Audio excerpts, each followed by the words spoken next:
සිසිලස පැතිරේවා උතුම්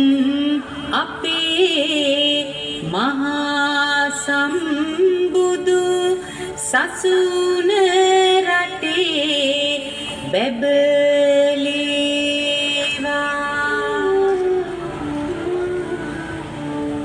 විසක් මහේ පෝදින අද මුළු රට කල එළිවේවා ගෙයින් ගෙයට සවනක් ගන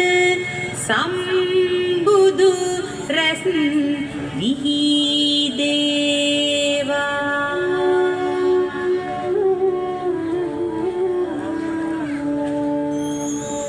උදා වූ අති උතුම් සම්මා සම්බුදු තෙමගුල සිහිපත් කිරීම අරබයා මාකොළ ව්‍යාපාරිකයන්ගේ සංගමය 9 වෙනි වරටත් අභිමානයෙන් යුක්තව ඉදිරිපත් කරන වෙසක් තොරණ ප්‍රදර්ශනය 550 ජාතක පොත් වහන්සේ ඇසුරෙන් කච්චානී ජාතකය කච්චානී ජාතකය